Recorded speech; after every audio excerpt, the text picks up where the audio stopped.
Welcome back mga ropa, kwentuhan muna tayo. Pag-usapan natin ang game ng kubunan ng Los Angeles Lakers kontra sa kubunan ng Minnesota Timberwolves. Dito nga sa game na to mga ropa, tinalo ng kubunan ng Minnesota Timberwolves sa kubunan ng Los Angeles Lakers. At dito sa video na to mga ropa, i-breakdown natin kung paano natuklasan or nakita ng kubunan ng Minnesota Timberwolves ang kahinaan or weakness ng kubunan ng Los Angeles Lakers. Kung pinanood nyo ng buo tong game na to, kitang-kita na lumabas ang kahinaan ng Lakers na kinapitalize naman ng kubunan ng Minnesota Timberwolves, kung kaya't natambakan nila ang kubunan ng Los Angeles Lakers mga ropa. Ito yung part 2 ng video natin kanina mga ropa, may part 1 tayo dyan, pwede nyo panoorin. Itong part 2 na to mga ropa, papakita nga natin dito ang ginawang diskarte at pagkapitalize sa kubunan ng Minnesota Timberwolves sa weakness ng kubunan ng Lakers. Ito ang game analysis at breakdown. Game 1 ng kubunan ng Los Angeles Lakers versus kubunan ng Minnesota Timberwolves. Simulan na natin to.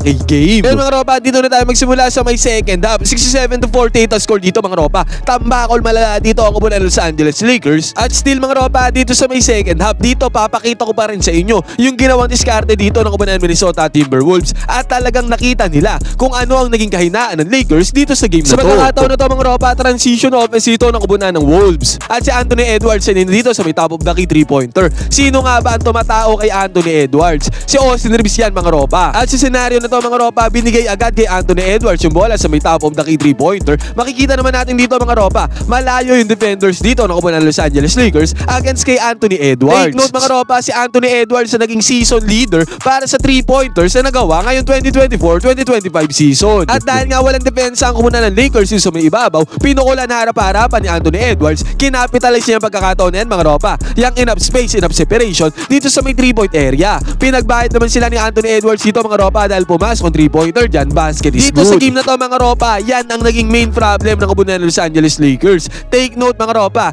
21 out of 42 ang kubunan ng Minnesota Timberwolves sa may 3-point area dito sa game na to. Samantala ang kubunan naman Lakers ay tumataginteng na 15 out of 42 sa may 3-point area. Ibig sabihin mga ropa, lamang ng 6 na 3-pointers ang kubunan ng Wolves dito sa game na to kontra sa kubunan ng Lakers. Kung ita-times natin sa 3 yung 6 na labang ng 3-pointers sa kubunan ng Wolves ang ropa, 18 points yun na tumataginteng. Ibig sabihin mga ropa, malaki talaga ang diferensya sa may 3-point shooting na ang kubunan ng Lakers kontra sa kubunan ng Minnesota Timberwolves. Lahat yan mga ropa dahil hindi mahigpit ang depensa ng kubunan ng Lakers sa may 3-point area. Kaya nakakapukol ng 3-pointers ang kubunan ng Minnesota Timberwolves. At ito ba mga ropa, another play ulit dito kung saan breakdown ng kubunan ng Minnesota Timberwolves ang depensa ng kubunan ng Lakers. Bola dito sa may ibabaw mga ropa, sabay kaunting atake dito sa may gitna mga ropa at ang tendency outcome yan. Nag-react dito yung depensa ng kubunan ng Lakers sa may ilalim. Ang resulta naman ito mga ropa, open na open si Rudy Gobert na binabantayan ni Rui Hachimura. Na umangat nga kasi si Rui Hachimura para mag-close out dito sa umataking player na to. Ngayon mga ropa, sino ang nagkamali or nagkulang dyan sa play na yan? Dapat mga ropa, nag-react agad si Austin Reeves or nag-close out agad siya papunta kay Rudy Gobert kasi nga tumulong si Rui Hachimura dito sa may umataking player na to ng kubunan ng Minnesota Timberwolves. Kita naman natin mga ropa, nag-react naman yan si Austin Reeves, pero kitang-kita din natin dito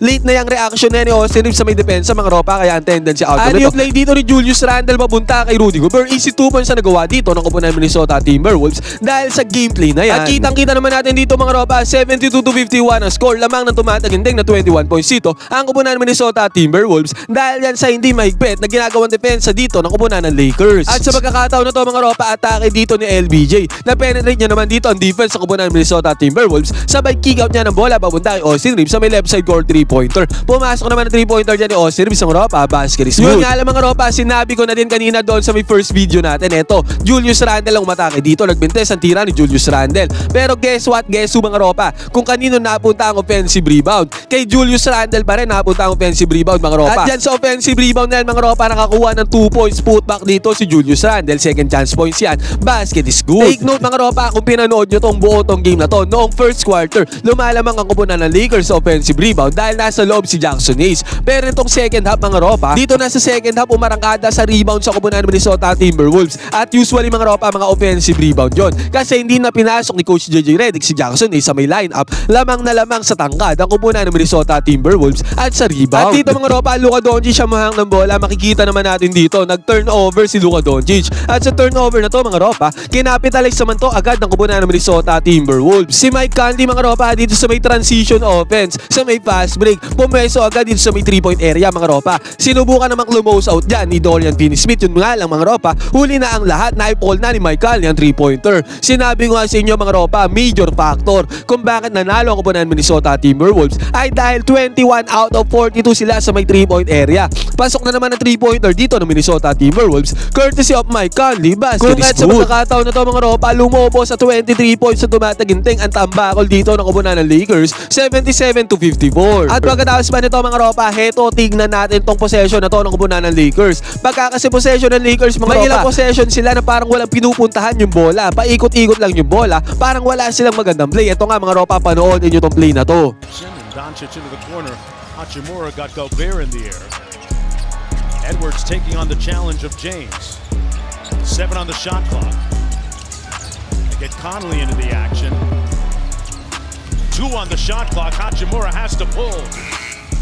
And that's a great stop for Minnesota. Nag-enjoy ka na at nanalo ka pa, piliin ang link na nasa may comment section. Gamitin ang promo code na ANGALIS, pumunta sa sports option para makakuha ng 6,000 bonus. Ngayon mga ropa, 23 points nga ang kalamangan dito na kubunan ng Minnesota Timberwolves. At sa pagkakataon na to mga ropa, sumugal dito sa LBJ na steal dito against kay Anthony Edwards. Yun nga alam mga ropa, pinagbayad siya dito ni Anthony Edwards. Dahil dito sa may 3-point area again mga ropa, wala na naman bantay dito si Anthony Edwards dahil sa pagsundot na yon ni LBJ. Resulta nito mga ropa, pasok na naman ang tirada dito ni Anthony Edwards. Basket is good. Kaya tumataginting na 80-54 ang score dito mga ropa. Ito ang pinakamalaking lamang ng kubunan ng Minnesota Timberwolves sa game na to. 26 points na tumataginting. At ang Lakers wala talaga. Naging option nila dito ay 3-pointer ni Hachimura. Dito sa may left wing 3-pointer. Mintes ang 3-pointer dyan ni Hachimura. At kinapitalize ulit yan ng kubunan ng Minnesota Timberwolves ang ropa. Pumasok ulit ang tirada dito ng kubunan ng Minnesota. Basket is good. At after pa nito mga ropa, nag-turnover pa dito si Austin Reeves. Malakas ang pasa niya papunta kay Luka Doncic mga ropa. Nakuha ng kubunan ng Minnesota Timberwolves ang steal na yan. At sa may transition offense mga ropa, si Anthony Edwards nag-aabang na naman dito sa may right side corner 3-pointer. Pasa kay Anthony Edwards mga ropa, resulta nito.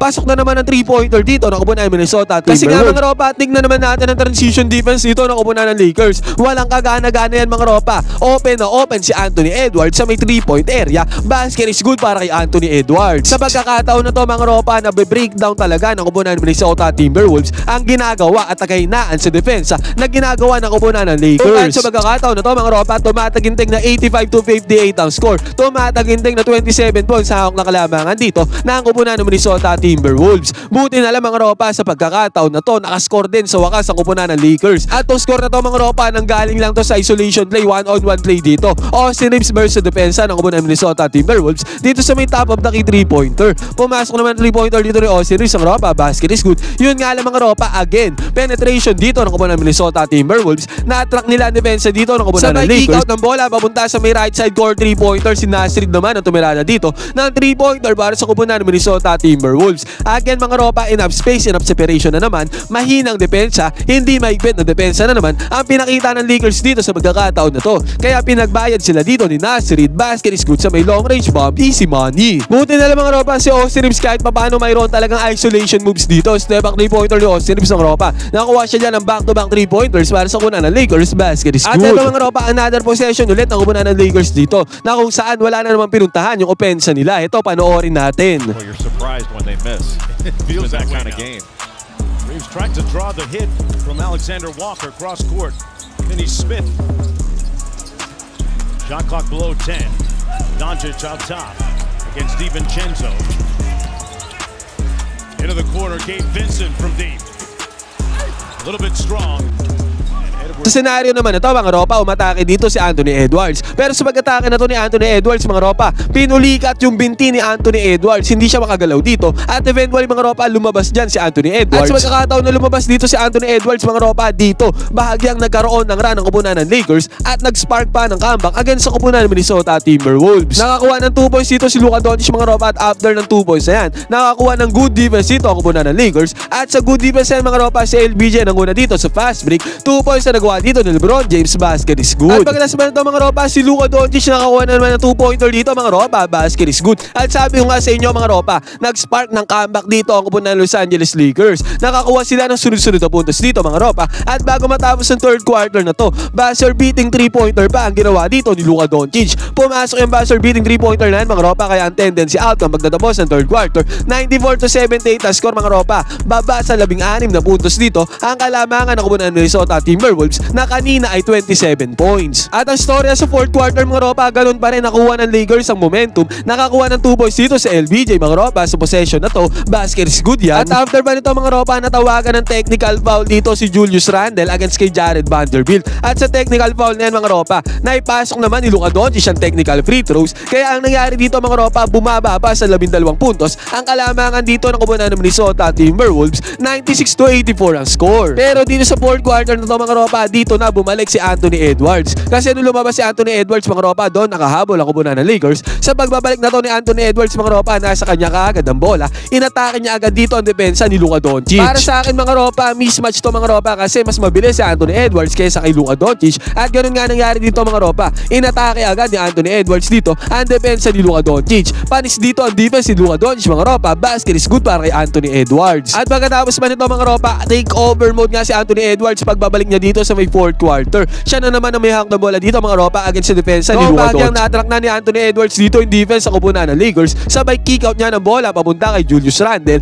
Tendency outcome nito mga ropa, walang bantay dyan si Julius Randle. Again mga ropa, wala na naman depensa ang kupunan ng Lakers sa may 3-point area. Pasok na naman ang tirada dito ni Julius Randle mga ropa sa may 3-point area, basket is good. Kaya ang nangyari dito mga ropa, naging 101-86 ang score. Lobo na naman sa 15 points ang kalamangan ng kupunan ng Minnesota Timberwolves. Para sa akin lang mga ropa, kung ako lang ang coach ng Lakers, sa napapansin ko, hindi na ako magsesend ng double team dito sa may ball handler ng kupunan ng Minnesota Timberwolves. Tatauhan ko na lang yung mga 3-point shooters sa kupunan ng Minnesota Timberwolves, kasi doon talaga sila kinakarne ng kupunan ng Minnesota sa may 3-point area. At eto mga ropa, sa may 3-point area, umakmantitira dito si Anthony Edwards, pero nasa bench dito ni Luka Doncic, kaya pinasa niya yung bola mga ropa. Yun nga lang, pagbalik ng bola kay Anthony Edwards, harap-harapan niya ng tinirahan sa may 3-point area dito si Luka Doncic. Panis dito, harap-harapan ang depensa ni Luka Doncic mga ropa, basket is good para kay Anthony Edwards. Pagbabalik nga ni Anthony Edwards sa game mga ropa, bigla ang bumulusok ulit sa opensa ang kupunan ng Minnesota Timberwolves, at eventually mga ropa, wala nang nagawa dito ang kupunan ng Los Angeles Lakers, hindi na sila nakahabol kora sa kupunan ng Minnesota. Take note mga ropa, ang nagpatalo sa Lakers sa game na to ay ang 3-point shooting ng kupunan ng Minnesota Timberwolves. Basically mga ropa, mahina at hindi kaya ng Lakers sa depensa